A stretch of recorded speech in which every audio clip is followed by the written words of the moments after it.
Your liver is currently working overtime, and because of the way modern life is designed, it has been fighting a losing battle for years. Right now, as you watch this, your liver is trying to process a chemical load it was never built to handle. Synthetic food additives, pharmaceutical residues, alcohol, environmental pollutants, and a chronic flood of refined sugar are hitting it simultaneously, around the clock. And the result isn't just a tired organ. It is a slow, silent breakdown that shows up as the yellow tint creeping into the whites of your eyes, the puffiness you can't diet away, the afternoon crashes that coffee no longer fixes, and a brain that feels like it's wrapped in cotton wool. In this video, I'm giving you 5 scientifically backed, natural methods to stop the assault on your liver, activate its extraordinary regenerative capacity, and restore the detoxification engine that controls your energy, your hormones, and your mental clarity. Because unlike almost every other organ in your body, the liver can genuinely rebuild itself, but only if you understand the mechanisms. Let's begin. First, let's start with the mechanism almost nobody talks about, and the one that makes everything else possible. It is called Phase 1 and Phase 2 liver detoxification, and understanding it will completely change how you think about the word detox. We tend to think of detoxification as a single event, something you flush out or sweat out. But your liver runs a sophisticated 2-phase chemical factory that operates every second of your life. Phase 1 is the first line of defense. When a toxin enters your bloodstream, your liver uses a family of enzymes to chemically break it down. Here is the part nobody tells you. The byproducts of Phase 1 are often more toxic than the original compound. They are reactive, unstable molecules called free radicals and intermediary metabolites. If Phase 2 doesn't immediately neutralize them, they begin damaging liver cells from the inside. Phase 2 is the neutralization step.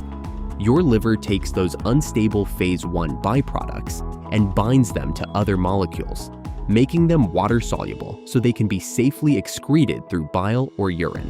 But Phase 2 requires a constant supply of specific nutrients to function: sulfur-containing amino acids, glutathione, B vitamins, and magnesium. When these are depleted, which happens when your diet is poor, your stress is chronic, or your alcohol consumption is regular, Phase 2 slows down.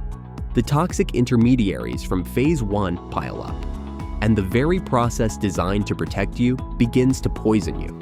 This is why the first and most foundational intervention is not a supplement. It is targeted nutrition. Foods like broccoli, Brussels sprouts, and cauliflower contain compounds called glucosinolates that directly upregulate Phase 2 enzymes.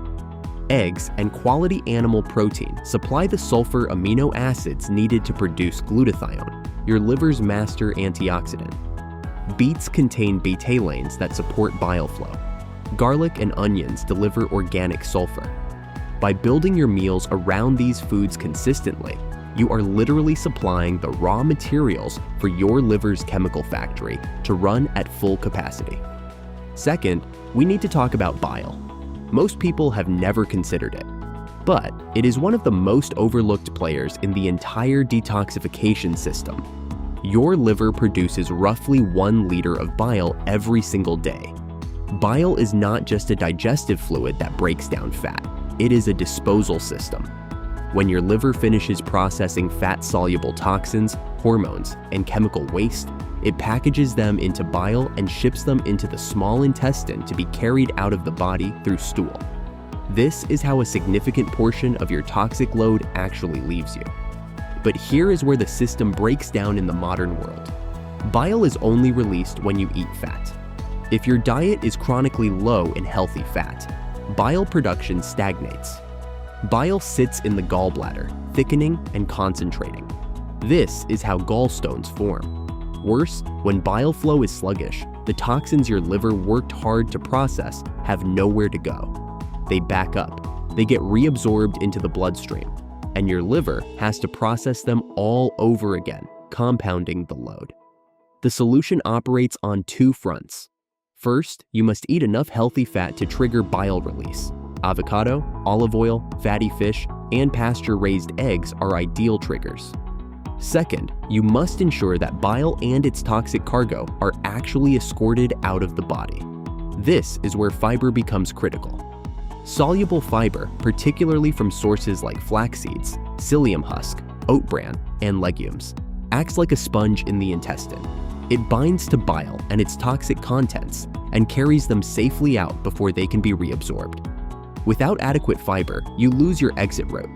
There is also a remarkable compound called TUDCA, a water-soluble bile acid that has been used in traditional Eastern medicine for centuries and is now supported by a growing body of research. It helps thin bile, improve flow, and even protect liver cells directly. But before reaching for a supplement, start with the fundamentals. Fat triggers the release. Fiber ensures the exit. Third, we must address the timing mechanism of the liver, because this is where most people unknowingly accelerate damage without knowing it. Modern medicine has confirmed what ancient health traditions long suspected. The liver does not operate at a constant rate. It has a rhythm. Governed by your circadian biology, your liver's detoxification enzymes, fat metabolism, and cellular repair functions peak during specific windows. Research in the field of chronobiology shows that liver metabolism is most efficient during daylight hours, aligned with your period of physical activity. At night, the liver shifts its primary function. Instead of processing incoming toxins and food, it switches to deep cellular repair, recycling damaged proteins, and regenerating liver tissue. But here is the problem. When you eat late at night, especially a heavy, refined, or alcohol-laden meal, you force the liver to abandon its repair cycle and return to active processing mode. This is not a trivial disruption. Research on night shift workers, who are metabolically similar to people who eat and drink late at night, shows dramatically elevated rates of non-alcoholic fatty liver disease, metabolic syndrome, and liver inflammation. You are not just adding calories, you are stealing the liver's maintenance window. The intervention is about alignment, not deprivation. Aim to consume the majority of your calories before 7 or 8 p.m. If you can close your eating window by that point, you hand the liver a full 8 to 10 hours of uninterrupted repair time. This single behavioral shift, doing nothing, just stopping eating earlier, has been shown in clinical studies to reduce liver fat, lower liver enzymes, and improve insulin sensitivity within weeks. The night shift belongs to the liver. Stop giving it extra work and watch what it does with the time. Fourth, we have to talk about the mechanism that silently throttles liver function in almost every person under chronic stress. It is not a toxin you eat. It is a hormone your body produces. It is cortisol. Your liver and your stress response system are biologically intertwined in a way that most people never learn. When you are under chronic psychological stress, which describes the majority of modern adults, your adrenal glands pump out sustained cortisol. Cortisol, in short bursts, is adaptive. It mobilizes energy, sharpens focus, and suppresses inflammation in the short term. But under chronic elevation, cortisol tells the liver to do one thing above all else: produce glucose. Release stored sugar into the blood to fuel the perceived emergency. This is called hepatic glucose output, and when it runs chronically elevated, it creates a cascade of downstream damage. The liver is constantly being commanded to dump sugar. Blood glucose stays elevated, insulin rises to compensate, and over time, the liver begins converting that excess glucose into fat and storing it internally. This is the biological origin story of non-alcoholic fatty liver disease. Not just alcohol, not just junk food. Chronic stress through cortisol is directly manufacturing liver fat. The intervention here is counterintuitive. It is not a supplement or a food. It is the downregulation of your nervous system.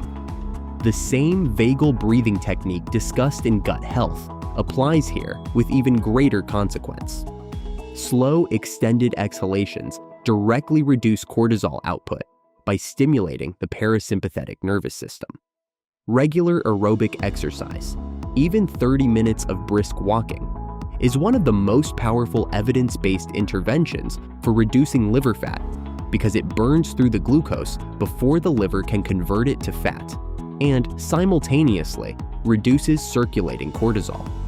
Sleep, specifically deep consolidated sleep between 10 p.m. and 2 a.m., is the period of maximum cortisol clearance.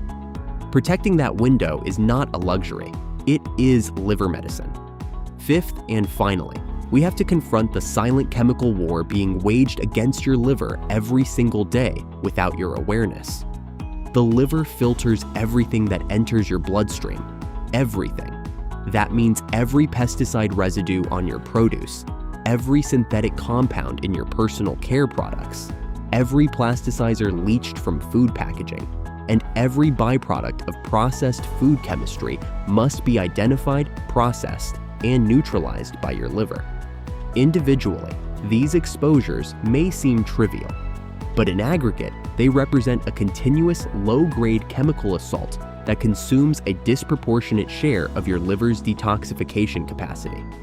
There is a class of synthetic chemicals called endocrine disruptors, compounds like BPA, phthalates, and certain pesticides that are particularly damaging because they mimic hormones. When the liver processes them, it mistakes them for hormonal waste and handles them through the hormonal detox pathway. This disrupts the liver's ability to clear actual excess hormones like estrogen. The result is estrogen dominance, hormonal imbalance, and compounded liver burden. Studies have found BPA metabolites in the livers of people with no known industrial exposure, simply from food packaging and receipts. The defense is strategic reduction. Choose organic for the Environmental Working Group's Dirty Dozen. Filter your drinking water not just for chlorine, but for heavy metals and pharmaceutical residues using a quality carbon block or reverse osmosis filter. Shift away from plastic food storage toward glass and stainless steel, particularly for hot foods and liquids where leaching accelerates. Simplify your personal care products by eliminating anything with fragrance listed as an ingredient, which is a legal umbrella for hundreds of unregulated synthetic chemicals that absorb through the skin directly into circulation. This is not about paranoia. It is about reducing the total load so that the liver's extraordinary capacity can be directed toward genuine cellular repair rather than an endless emergency response. This brings us to a unified philosophy of liver health. Think of your liver not as a passive filter, but as an active, dynamic, regenerating intelligence. It processes over 500 known functions.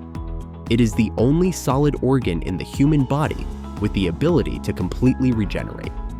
A liver that has lost up to 70% of its mass can regrow to full size. But that regeneration has conditions. It needs the right nutrients to complete its chemical processes. It needs bile flow to export its waste.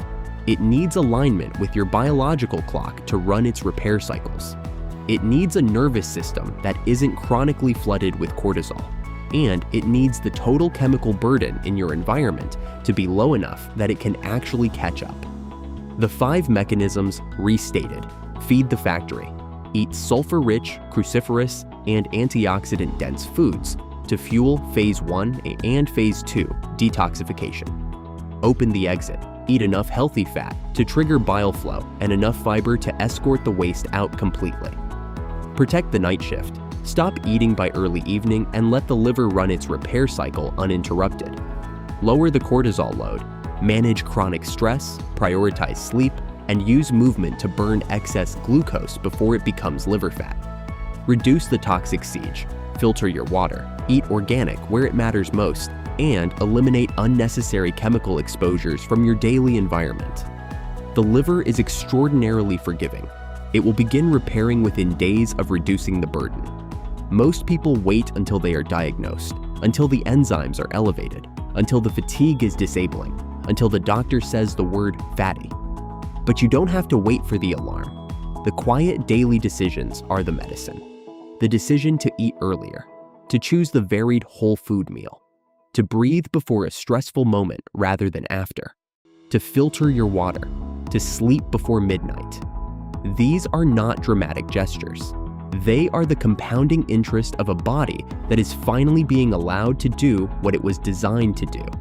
If this breakdown helped you see your liver differently, subscribe. There is far more to uncover about how these systems connect to your long-term health.